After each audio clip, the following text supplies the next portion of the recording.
पूरी दुनिया ने भारत की सैन्य शक्ति का, भारत के सैन्य के सामर्थ्य का रूप देखा है। ऑपरेशन सिंदूर में भारत की सेना ने जो लक्ष्य निर्धारित किया था 100% अचीव किया। आतंकियों के आकाओं के घर में जाकर के 22 मिनट के भीतर भीतर ऑपरेशन सिंदूर के तहत उसको जमींदोज कर दिया गया। और मैंने बिहार की एक कार्यक्रम में इसकी घोषणा की थी, जो हमारी सैन्य शक्ति ने बहुत ही कम समय में सिद्ध करके दिखा दिया। और इसमें मेड इन इंडिया सैन्य शक्ति का ये नया स्वरूप, इस पर भी दुनिया बहुत आकर्षित हुई है। इन दिनों विश्व के जिन जिन लोगों से मिलना होता है तो भारत के इस मेड इन इंडिया जो औजार तैयार हो रहे हैं, उसके प्रति दुनिया का आकर्षण बढ़ रहा है। मुझे विश्वास है कि जब सदन इस विजयोत्सव को एक स्वर में विजय के भाव से इस सत्र के दरमियान उन ओजस्वी तेजस्वी भावनाओं को प्रकट करेगा, तो भारत की सैन्य शक्ति को बल मिलेगा, प्रोत्साहन मिलेगा, देशवासियों को प्रेरणा मिलेगी और सैन्य क्षेत्र में जो रिसर्च, इनोवेशन और मैन्युफैक्चरिंग हो रहे हैं, made in India defence equipment बन रहे हैं, उसको भी एक बल मिलेगा और जो भारत के नौजवानों के लिए नए रोजगार के अवसर पैदा करेगा। साथियों, ये दशक हम एक प्रकार से देख सकते हैं कि शांति और प्रगति कंधे से कंधा मिलाकर के आगे बढ़ने के कदम कदम पर प्रगति के एहसास करते रहे हैं।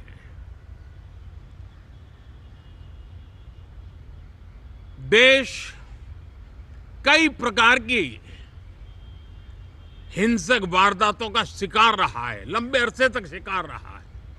देश आजाद हुआ तब से ये समस्या को हम झेल रहे हैं, चाहे आतंकवाद हो, नक्सलवाद हो। कोई प्रारंभ में शुरू हुआ होगा, कोई बाद में शुरू हुआ होगा, लेकिन आज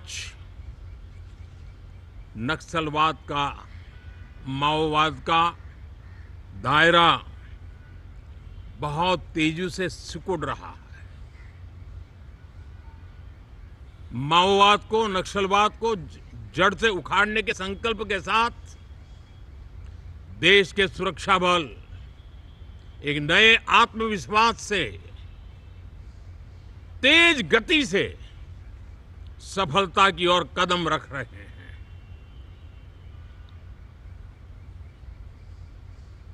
और मैं गर्व से कह सकता हूं,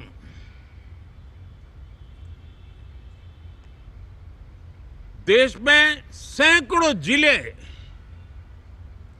नक्सल की चपेट में से निकल करके आज मुक्ति का सांस ले रहे हैं। हमें गर्व है कि बम, बंदूक और पिस्तौल के सामने हमारा देश का संविधान जीत रहा है।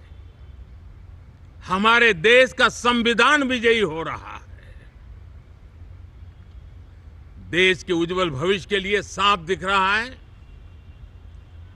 कि कल तक जो रेड कॉरिडोर थे वो आज ग्रीन ग्रोथ जोन में परिवर्तित होते नजर आ रहे हैं। साथियों, एक के बाद ऐसी घटनाएं देशभक्ति के लिए, देश की भलाई के लिए संसद में पहुंचे हुए हर माननीय सांसद के लिए गौरव का पल है। और संसद के इस सत्र में ये गौरव गान पूरा देश सुनेगा, हर सांसद से सुनेगा, हर दल से सुनेगा। साथियों, आर्थिक क्षेत्र में भी जब 2014 में आप सबने हमें जिम्मेवारी दी, देश फ्रेजाइल 5 की अवस्था से गुजर रहा था। 2014 के पहले वैश्विक अर्थव्यवस्था में हम 10वें नंबर पर थे और आज भारत तेज गति से दुनिया की तीसरे नंबर की अर्थव्यवस्था बनने की दिशा में आगे बढ़ रहा है, दरवाजे पर दस्तक दे रहा है। इन दिनों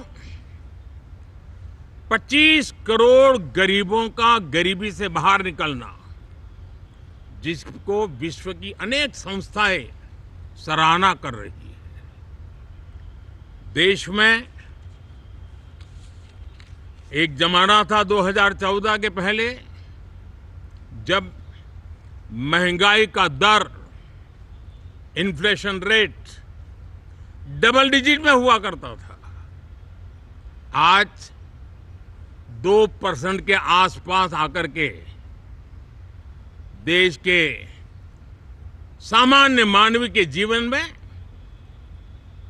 राहत बन गया है, सुविधा बन गया है।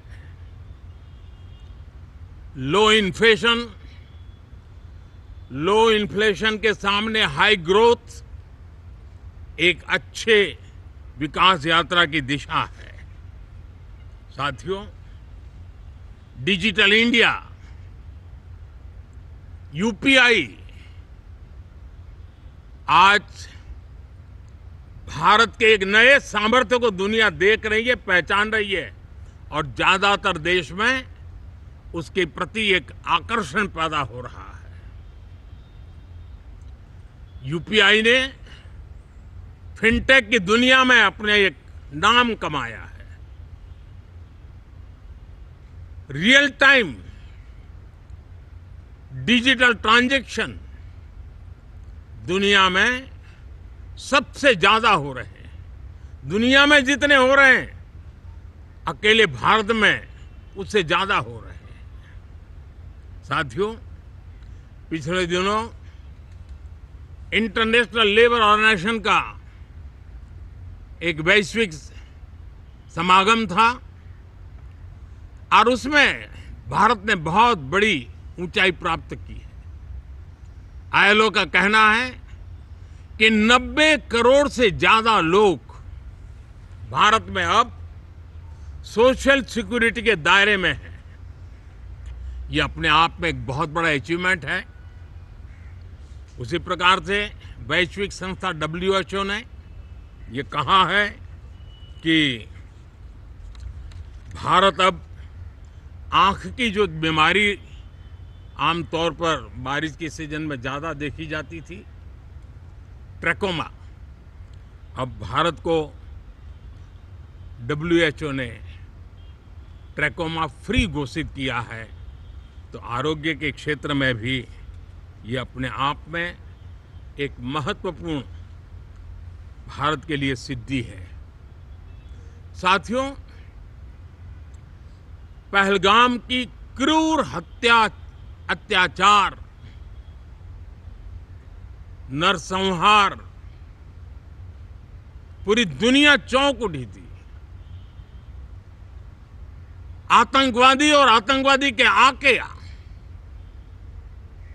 दुनिया का ध्यान उनकी तरफ केंद्रित हुआ था। और उस समय दल हित छोड़ करके देश हित में हमारे